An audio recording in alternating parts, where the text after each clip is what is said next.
नमस्कार, आप देख रहे हैं जनबोल न्यूज़ और मैं रवि। अभी हमारे साथ मौजूद हैं डॉक्टर शशि पटेल। हम शशि पटेल जी का परिचय दे दें कि वो बीएसपी से दीघा विधानसभा के संभावित उम्मीदवार हैं और हम उनसे बातचीत करेंगे कि बीएसपी दीघा विधानसभा में किन मुद्दों को लेकर जनता के बीच में जाएगी। सबसे पहले तो हम उनका स्वागत करते हैं जनबोल न्यूज़। जनबोल न्यूज के सभी साथियों को धन्यवाद। सर, बीएसपी किन मुद्दों के साथ दीघा विधानसभा में जनता के बीच जाने जा रही है?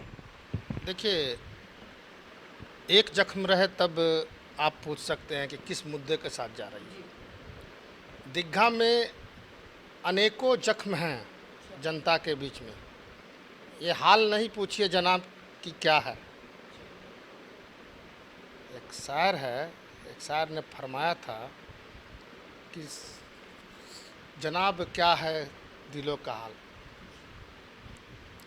तो आप बेखूबी जाकर पता कीजिए दीघा की जनता से कि वहाँ क्या क्या समस्या नहीं है।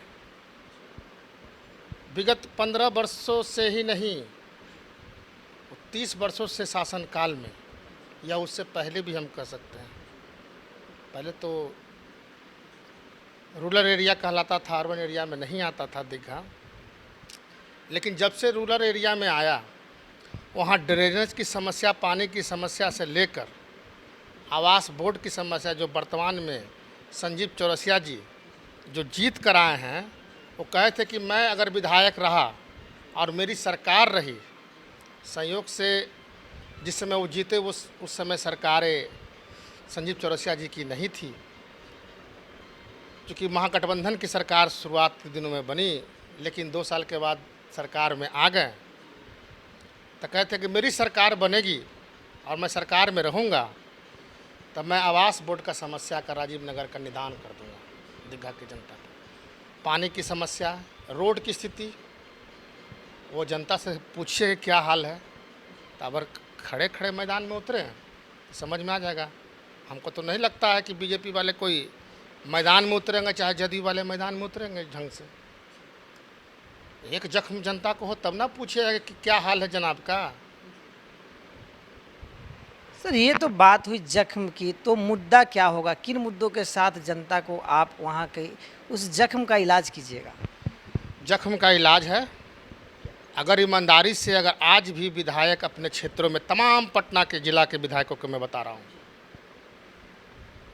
चाहे वो दीघा हो, चाहे बांकीपुर हो, चाहे कुम्हरार हो, चाहे आपको पटना साहिब हो, जितने भी शहरी क्षेत्र के विधायक हैं वो सब के सब बीजेपी के 30 वर्षों से रहे हैं। तक कहीं घर में पानी घुस जाता है। मैं एक विधानसभा की बात नहीं बता रहा हूँ, मैं दीघा विधानसभा का स्पेशली मैं नहीं बता रहा हूँ। चाहे वो कुम्हरार का स्थिति हो, और चाहे वो बांकीपुर की स्थिति हो, चाहे वो दीघा की स्थिति हो, चाहे पटना साहिब की स्थिति हो, सभी घर में अगर 2 दिन 1 दिन पानी बरस गया, बहुत तेज मूसलाधार हो जाएगी, तो नाव चलने की स्थिति हो जाती है। तो यही विकास का आपका पैमाना है। और कहें 30 बरस से, तो वो 20% जो उनके अंधभक्त हैं, हमारे लोगों को वोट में भी रोकने का काम करते हैं। मैं ज़्यादा इस बारे में आपको बताने की कोशिश करूंगा कि दीघा की स्थिति बद से बदतर है। अभी जाकर देख लीजिए, चाहे वो राजीव नगर का हाल हो, और चाहे वो कुर्जी का हाल हो, और चाहे वो दीघा हाट का हाल हो। आवास बोर्ड से लेकर उसी आधार पे तो आप जीते थे, जीत कर गए, सरकार भी रही और वर्तमान में सरकार भी है, समस्या समाधान हो गया आवास बोर्ड का। उसके बाद देखिए पानी का ड्रेनेज सीवर सिस्टम क्या है। 7 सीवर सिस्टम है, मतलब कि 2 ही गो उसमें काम करता है, 5 का 5 नदारत है जो पहले से बना हुआ है। उसके बाद आप देख लीजिए वहाँ की व्यवस्था कि जो किसान की जो स्थिति थी, किसानों से ज़मीन को इधर उधर कर कर किसानों का मुआवजा तक नहीं मिला। वहाँ व्यापारी वर्ग से पूछिए, वहाँ जो बहुत सारे से इशू है, व्यापारी लोग की समस्या है कि जब रोड पर वो सब्जी दीघा बाज़ार में, उसका आज तक स्थायी निदान नहीं निकाल पाए। आप विगत 30 वर्षों से वो विधायक यहाँ भाजपा के हैं या जदयू के अलायंस में हैं, तो आप समस्या कितना गिनाइएगा। सीवरेज सिस्टम खराब है, आपका आवास बोर्ड का सिस्टम लटका हुआ है मामला, जिस पे आप जीत कर आए हैं। उसके बाद अंगुली से एक जगह गिनाया जा सकता है, स्कूल की स्थिति वहाँ की। एक मुद्दा आता है कि स्कूल का सिस्टम, चाहे वो सब्जी बेचने वाले विक्रेताओं का, क्योंकि यहाँ जितने भी लोग हैं दीघा आसपास में किसी न किसी व्यवसाय से जुड़े हुए हैं और न किसी रोजगार से जुड़े हुए हैं, वो सब की स्थिति बद से बदतर करके बैठा दी है। ये सारे रिस्पॉन्सिबिलिटी विधायक की होती है। सड़क कहीं गड्ढा है तो कहीं पानी घुसा हुआ। आज भी वर्तमान मान लिया पानी होता तब ना जी, नहीं पानी होता है तो वहाँ का पाइप का स्थिति से देख लीजिए, रोड का स्थिति देख लीजिए, तो आपका फंड कहाँ चल जाता है साहब। आरएसएस के नागपुर भवन में भरता है क्या ये फंड? पूरे इंडिया में ठेका लेकर बैठ चुके हैं कि जितने विधायक एमपी हैं वो आरएसएस के नागपुर में भरते हैं, वहाँ से रिसर्च कराते हैं कि जिनों से जिनों तैयार करके सिस्टम बनाते हैं। तो स्थिति भाजपा की दोहरी नीति के चरित्र का अभी हम बता सकते हैं कि कांग्रेस और बीजेपी की जो स्थिति है, एक सांपनाथ है, एक नागनाथ है। सच्चाई बात है, ये दोनों चोर मौसेरे भाई हैं और एक दूसरे को आज तक पनपने नहीं देने का कारण है कि तीसरे विकल्प में एक हम लोग का बसपा ही एक ऐसा पार्टी है जो अपने मुद्दों से विकास से समझौता नहीं करती।